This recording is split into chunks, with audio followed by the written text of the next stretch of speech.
Olá, seja muito bem-vindo na correção de exame de Biologia 1, UM 2024. Indo direto à questão número 1, diz: para o organismo ser considerado vivo, algumas características devem estar presentes. Analise as alternativas a seguir e marque o único atributo que não é encontrado em todos os seres vivos. Temos a opção C, que diz corpo formado por várias células. Então, isto não é encontrado em todos os seres vivos, uma vez que existem seres vivos que são unicelulares, ou seja, que são formados apenas por uma única célula. Por exemplo, as bactérias, os protozoários, são unicelulares. E também existem seres que são multicelulares ou pluricelulares, como no caso de plantas, os animais. Então, essa é uma exceção. Então, o resto das opções encontramos em todos os seres vivos. Indo na questão número 2, diz: se o microscópio eletrônico mostrar mitocôndrias agrupadas ao redor de determinada região de uma célula, pode-se concluir que essa região estava... Então, temos como opção certa, opção A, estava em grande atividade metabólica. Por quê? Porque as mitocôndrias elas têm a função de produzir ATP. E ATP é usado para metabolismo da célula. Logo, se a célula agrupou mitocôndrias numa certa região, significa que essa região da célula estava em uma grande atividade metabólica. A questão número 3 diz assim: os vírus só são capazes de se reproduzir no interior de uma célula viva, onde ele altera o metabolismo celular, de modo que suas cópias sejam produzidas. Em virtude dessas características, os vírus são chamados de... Veja-se que a frase diz que os vírus somente se reproduzem no interior de uma célula viva. Significa que dependem da célula para se reproduzir. Então, os vírus são parasitas intracelulares obrigatórias. Indo direto à questão número 4, aqui diz: numa célula especializada na produção de proteínas, esperamos encontrar todas as características abaixo, com exceção... Temos a opção A que diz, do grande número de mitocôndrias. Então, as mitocôndrias são essenciais para a produção de proteínas, uma vez que elas providenciam ATP, que é usado nesse processo. Opção B diz, do retículo endoplasmático rugoso desenvolvido. Então, o retículo endoplasmático rugoso desenvolvido tem a função de produzir proteínas, de forma geral. Então, significa que se a célula está especializada na produção de proteínas, deve ter esse retículo endoplasmático rugoso desenvolvido. Opção C, do nucleolo bastante proeminente, ou seja, bastante desenvolvido. Então, o nucleolo no seu interior contém RNA ribossômico, ou seja, é responsável na formação de ribossomas. E ribossomas têm essa função de produzir proteínas de forma direta. Opção D, de grande número de cilos e de flagelos. Os cilos e flagelos têm a função de locomoção, não tem relação com a produção de proteínas. Então, essa é a opção certa, é que é a exceção, opção D. Indo direto à questão número 5, uma célula jovem cresce à custa de proteínas por elas sintetizadas. Essas proteínas são sintetizadas, então quero saber onde é que são produzidas ou sintetizadas as proteínas. A única opção que mostra a organela celular que tem essa função é a opção E, que diz nos ribossomas, livres no citoplasma, que é o seu local onde se encontram.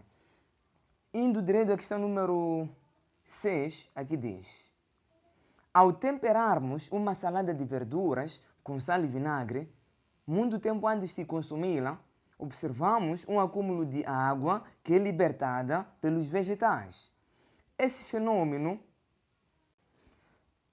Então, primeiramente, é importante saber que qualquer questão que fala de água, movimento de água, estamos perante a osmose.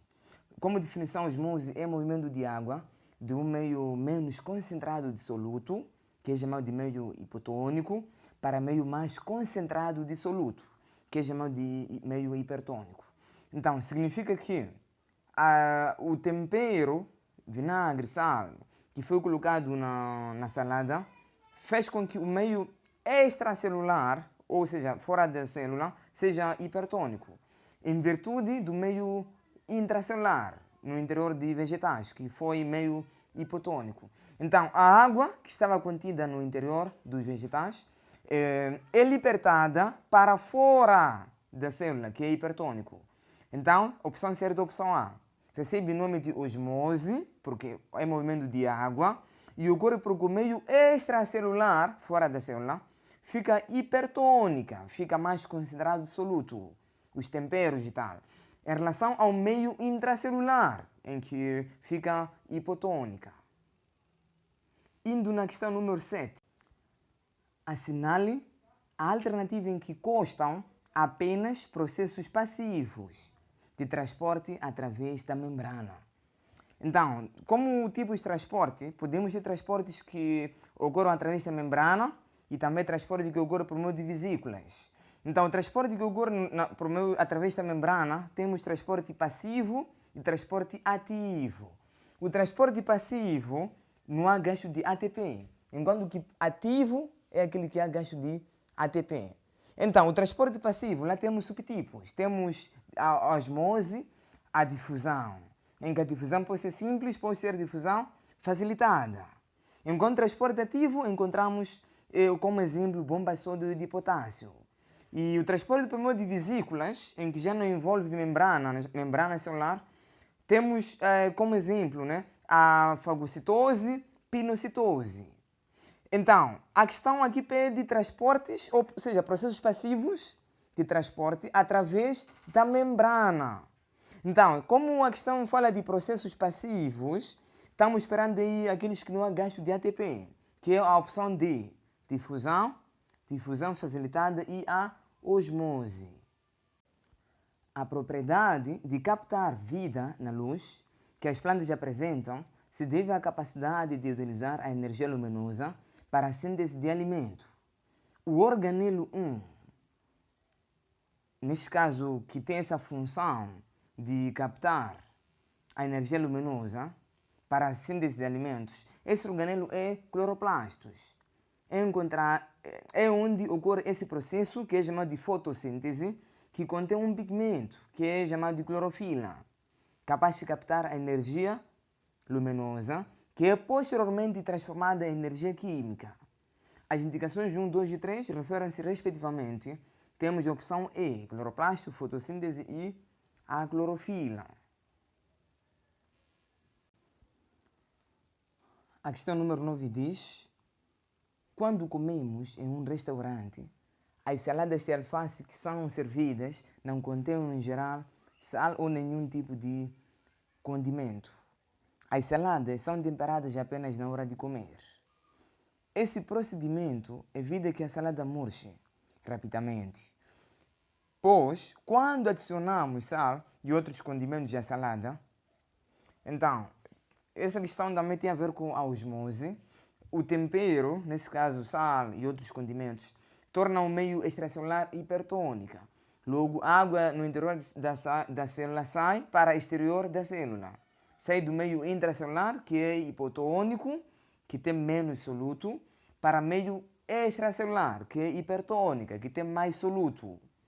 Então, depois, significa que a célula vai sofrer plasmólise, ou seja, a membrana plasmática e a parede celular irão se descolar. Então, temos a opção certa, a opção C. O meio externo torna-se hipertônica por causa de temperos, se forem colocados, e as células de alface sofrem plasmólise. Ou seja, a membrana plasmática e a parede celular se desligam, se descolam. Isso acontece sempre que uma célula vegetal estiver no meio hipertônica. Indo na questão número 10, aqui diz: a fotossíntese é afetada por fatores abióticos. Se uma planta for mantida num ambiente com temperatura e concentração de dióxido de carbono constantes, a taxa da fotossíntese realizada passa a depender exclusivamente da ou do. Então, existem 3 principais fatores externos ou abióticos que influenciam na atividade fotossintética. Temos fator concentração de dióxido de carbono, temos fator temperatura e temos fator intensidade luminosa. Então, como a questão diz que a temperatura e a concentração de dióxido de carbono foram medidas constantes, significa passará a depender apenas de um fator abiótico, que é a intensidade luminosa. Opção C. Indo na questão número 11, aqui diz: o processo de fotossíntese é dividido em duas etapas, tradicionalmente chamadas de fotoquímica ou fase clara e a química ou fase escura. Na primeira fase mencionada na frase, que é a fase fotoquímica ou fase clara. Então, aqui não ocorre aquilo que está na opção E, que diz redução de dióxido de carbono. A redução de dióxido de carbono acontece na fase química ou na fase escura, onde o dióxido de carbono ele é reduzido em glicose durante o ciclo de Calvi. Então, o resto das opções, a opção A, que diz produção de ATP, a produção de ATP acontece na fase fotoquímica, produção de NADPH2 também acontece na fase fotoquímica, produção de oxigênio também acontece na fase fotoquímica, quando há fotólise de água. A questão número 12 diz: as plantas foram os primeiros organismos a colonizar a terra firme. Apresentam ciclos de vida com alternância de geração e diversidade de estruturas. Acerca desses organismos, assinale a alternativa incorreta. Então, temos aqui a opção A, que diz: nas briófitas, o gametófito representa a fase dominante. Está certo? Opção B, nas pteridófitas, o esporófito representa a fase dominante. Também está certo? Opção C, o gineceu representa um conjunto de estames. Aqui não está certo, uma vez que o gineceu representa um conjunto de carpelos, que são órgãos reprodutor feminino da flor. Opção D, a corola representa um conjunto de pétalas. Aqui está certo? Opção E, o cálice representa um conjunto de sépalas. Também está certo. Então, a opção incorreta é a opção C. O gineceu representa um conjunto de estames, uma vez que o gineceu é o conjunto de carpelos. Ok? Indo na questão número 13, aqui diz: é uma novidade evolutiva, característica derivada, compartilhada por alguns organismos do reino plantae. Então, a questão pede a novidade evolutiva, compartilhada por alguns, ou seja, nem todos, né? Nem todas as plantas, mas sim algumas plantas.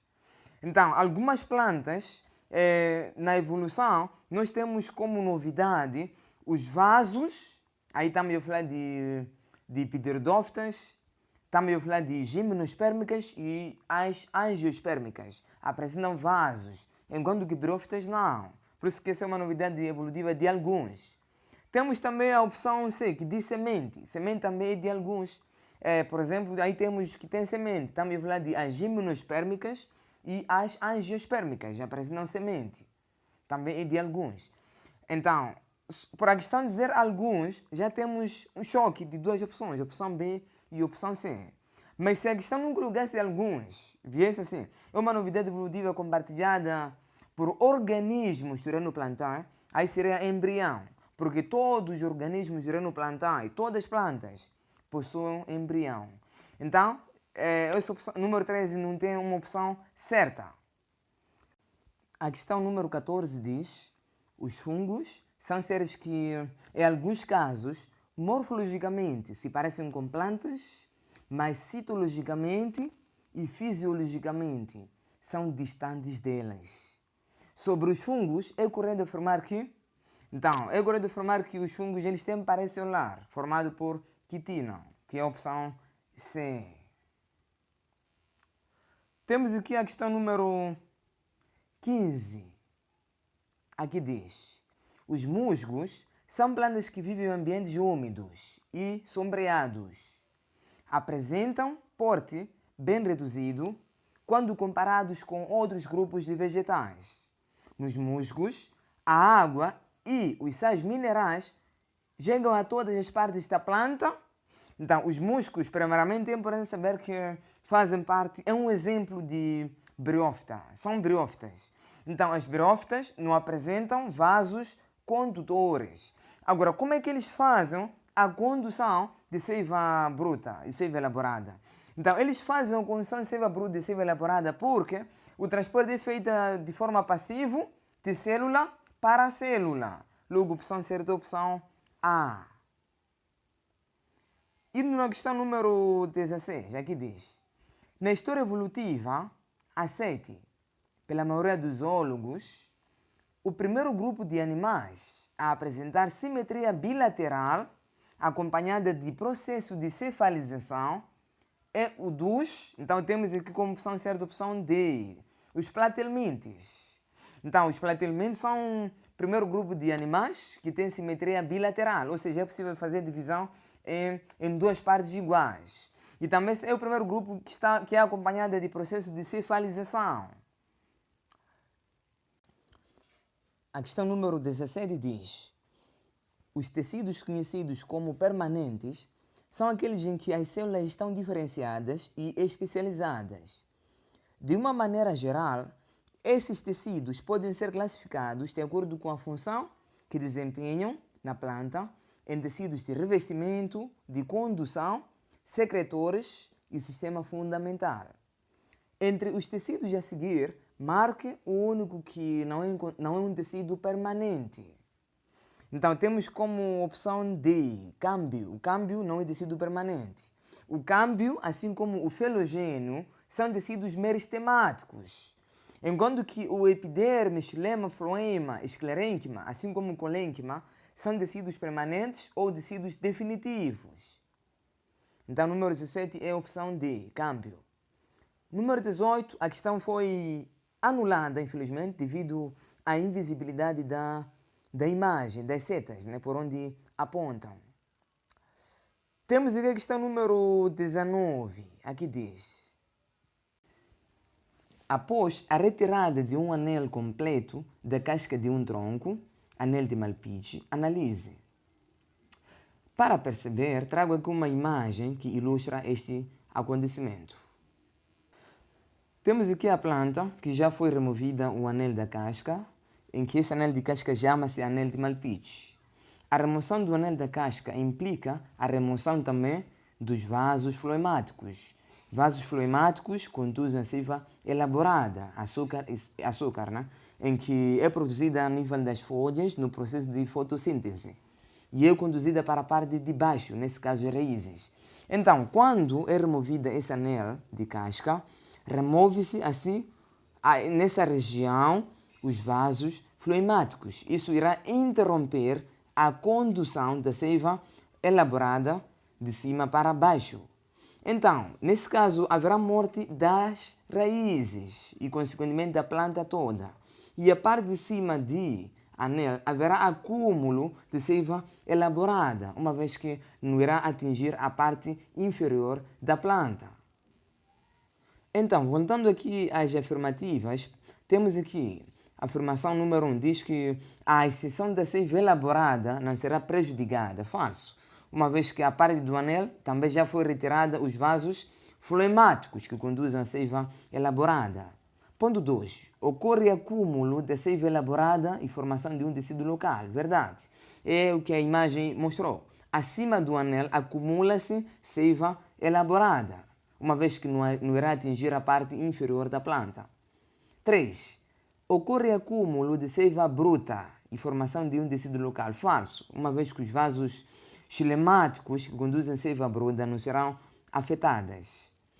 Ponto 4. As raízes e os demais, ou as demais partes abaixo do corte, deixarão de receber a seiva elaborada. Verdade. E ponto 5. A planta deixa de receber a seiva bruta e perde a fonte de obtenção de água e sais, morrendo. Falso. Então, como opção certa, a opção A, 2 e 4. A questão número 20 diz: das afirmativas abaixo está correta? Opção A. Nas plantas, a perda de água nas folhas, sob a forma de vapor, é denominada sudação ou gudação. Falso, uma vez que a perda de água sob forma de vapor denomina-se transpiração, enquanto que sudação ou oxidação é a perda de água sob forma líquida. A linha B. A partir das raízes, a água alcança as folhas através do floema. Falso, pois é através do xilema que a água alcança as folhas. A linha C. A abertura e o fecho dos estomas são determinados por alterações na turgência das células guarda. Verdade, uma vez que quando as células guardas ficam túrgidas, ou seja, com muita água, haverá abertura dos estomas, enquanto que quando as células guardas ficam flácidas, com pouca água, haverá fechamento dos estomas. A linha D. A partir das folhas, a seiva elaborada alcança as raízes através do xilema. Falso, pois é através do floema que a seiva elaborada irá alcançar as raízes. E opção E. Os movimentos estomáticos não são afetados pelos fatores ambientais, tais como luz, temperatura e conteúdo hídrico. Falso, uma vez que os fatores ambientais como luz, temperatura e água afetam diretamente nos movimentos estomáticos ou na abertura dos estomas. A questão número 21 diz: as plantas, assim como os animais, apresentam órgãos compostos por diferentes tecidos e com diferentes funções, como revestimento. Revestimento, temos aí a epiderme. Assimilação e reserva, temos o parênquima. Sustentação e condução. Sustentação temos esclerênquima e condução temos floema. Então corresponde à opção D. Número 22 diz: a clorose variegada das laranjeiras, conhecida como amarelinho, é causada por uma bactéria que, depois de instalada, se multiplica e obstrui o tecido responsável por levar água e nutrientes das raízes para a parte aérea da planta. Entre os sintomas da doença está a diminuição do tamanho dos frutos, tornando-os inviáveis para o consumo. Assinale a alternativa que apresenta o tecido obstruído pela bactéria. Então, veja-se que esse tecido obstruído tem a função de levar água e nutrientes das raízes para a parte aérea da planta. Então, significa que estamos perante o xilema, uma vez que o xilema conduz a seiva bruta, água e sais minerais. Indo na questão número 23, diz: o esquema abaixo representa um cloroplasto. A propósito desse esquema, são feitas 3 afirmações. 1. É nas lamelas que se processa a fase luminosa da fotossíntese. Verdade, lamelas, assim como também os telacoides, ela é onde acontece a fase fotoquímica ou fase luminosa da fotossíntese. Ponto 2. É no estroma que se processa a síntese final da glicose. Verdade, uma vez que no estroma dos cloroplasto acontece a fase escura ou fase química, em que um dos produtos finais é a glicose. Ponto 3. A seta 1 indica gás carbônico e a seta 2 oxigênio. Falso, uma vez que o dióxido de carbono ou gás carbônico deve ser fixado com as plantas, nesse caso que é a seta número 2, enquanto que o oxigênio deve ser liberado para o ambiente, que é a seta número 1. Então a afirmação certa é, a opção certa é a opção B, somente 1 e 2 foram verdadeiras. Indo na questão número 24 diz: a fotossíntese ocorre em 2 etapas, fotoquímica e química. Pode-se afirmar. Então, a opção A diz: elas são independentes e ocorrem no interior dos cloroplastos. Falso. Elas são dependentes. A fase química depende dos produtos obtidos na fase fotoquímica, depende dos ATPs obtidos lá, e também depende de pH2, que é obtido na fase fotoquímica. Opção B. A etapa fotoquímica sintetiza carboidrato e a etapa química libera oxigênio. Aqui está invertido, uma vez que a etapa fotoquímica é que libera oxigênio, pois ela é onde acontece fotólise de água. enquanto que a etapa química é que produz carboidrato, é que produz glicose. Opção C. O ciclo de Calvi ocorre na etapa química e se dá no estroma dos cloroplastos. Verdade. Então, é na etapa química ou fase escura onde ocorre o ciclo de Calvi. Então, a opção certa é a opção C.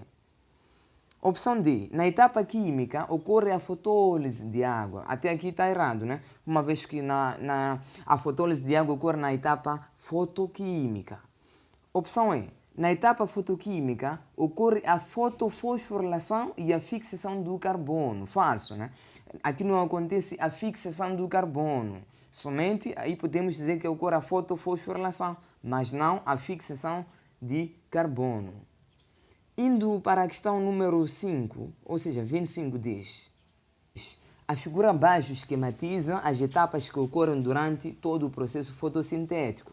Então, temos aqui a etapa fotoquímica, na primeira parte, onde há fotólise de água e liberação de oxigênio. E também é onde há síntese de ATP, que posteriormente vai ser usado na etapa química ou escura. E também aqui onde há a produção de NADPH2, que também vai ser usado na etapa química. E também é na etapa química a seguir onde há fixação de dióxido de carbono. Ok? E daí vamos ter como produto glicose a partir da redução de dióxido de carbono. E também teremos aí a redução de ATP. ATP vai ser transformado em ADP mais fósforo. E o NADP H2 vamos ter como produto final NADP apenas. Então, temos aqui a questão. Baseado nas características do processo, afirma-se que a fotossíntese pode estar relacionado ao controle da temperatura da Terra. Esta afirmação é correta visto que durante a fotossíntese, então, a elevada temperatura da Terra, ou seja, efeito de estufa, deve-se ao acúmulo de gases, em que o principal gás que causa o efeito de estufa é o gás carbônico, ou seja, é o dióxido de carbono. Então, uma vez que a planta fixa esse dióxido de carbono, para, nesse caso, produzir glicose, significa que as plantas contribuem na redução do efeito de estufa. Então, como opção certa, tem a opção número D, opção D, que diz a planta absorve dióxido de carbono da atmosfera. E, como esse gás é um dos principais promotores do efeito de estufa, ou efeito estufa, isto ajudaria a conter o aumento da temperatura global. Indo na questão número 26, aqui diz: nas paramências é observado um tipo de reprodução sexuada em que ocorre a troca de material genético. Porém, não se observa um aumento no número de indivíduos. Entre as alternativas a seguir, marque aquela que indica o nome dessa reprodução. Então, essa reprodução consiste na troca de DNA, troca de material genético. Chama-se conjugação. Opção D. Enquanto que a cisparidade, também chamada divisão binária, é quando um ser divide-se ao meio, em duas partes iguais, originando-se dois seres vivos. Fragmentação, a partir de um fragmento, origina-se um ser completo. E temos aqui a esporulação a partir dos esporos, em que nas condições adequadas origina um novo ser. E a divisão múltipla seria a cisparidade, mas além de serem duas partes iguais, aqui nós vamos ter várias partes, várias divisões múltiplas. Indo na questão número 27, diz: pseudópode ou pseudópode são. Então, como definição, pseudópodes são expansões protoplasmáticas transitórias que permitem locomoção e apreensão do alimento. Então, em suma, a função de pseudópodes é de locomoção e apreensão de alimento. Indo na questão número 28 diz: sobre os platelmintes, marque a alternativa incorreta. Então, é incorreto afirmar que todos os platelmintes são parasitas, uma vez que existem platelmintes que têm uma vida livre, como no caso de planária. Indo na questão número 29 diz: das características relacionadas a seguir, qual não se refere ao tecido epitelial? Então, temos aqui a opção A que diz células justapostas, isso ocorre no tecido epitelial, por exemplo, que forma a pele. Opção B, pequena quantidade de matriz extracelular, isso também é uma característica. Opção C, células com capacidade de contração. Então, essa aqui não é característica, né? Uma vez que o tecido epitelial não faz contração. A contração acontece apenas no tecido muscular, nos músculos. Indo na questão número 30, diz: o alimento passa do esôfago para o estômago, como resultado de uma onda peristáltica. Assinale a alternativa que mostra o tecido responsável pela peristalse do sistema digestivo. Então, os movimentos peristálticos devem ser o tecido muscular liso, uma vez que faz contrações lentas e involuntárias. Indo na questão número 31, aqui diz: quais características permitem diferenciar um vertebrado de um invertebrado? Então temos aqui como opção certa a opção C, que diz: invertebrados não possuem coluna vertebral e crânio. Estruturas presentes nos vertebrados. Indo na questão número 32, aqui diz: os animais abaixo representam 3 grupos de artrópodes. Em relação à sequência representada, as afirmações estão corretas, excepto a opção diz: os grupos 2 e 3 têm respiração traqueal. Verdade, uma vez que são representantes de artrópodes terrestres, enquanto que o 1 é aquático. Então ele tem respiração branquial 1, enquanto o 2 e 3, como são terrestres, têm respiração traqueal. Opção B: os animais do grupo 1 apresentam cabeça e o tórax fundidos. Verdade, uma vez que não há separação entre cabeça e o tórax. Opção C: o grupo 3 pode injetar veneno em suas presas através de quelícera. Verdade, uma vez que o quelícera funciona como uma espécie de pinça que injecta veneno nas suas presas. Opção D: os grupos 1, 2 e 3 têm o corpo revestido de quitina. Verdade, uma vez que os artrópodes eles possuem um corpo revestido por quitina.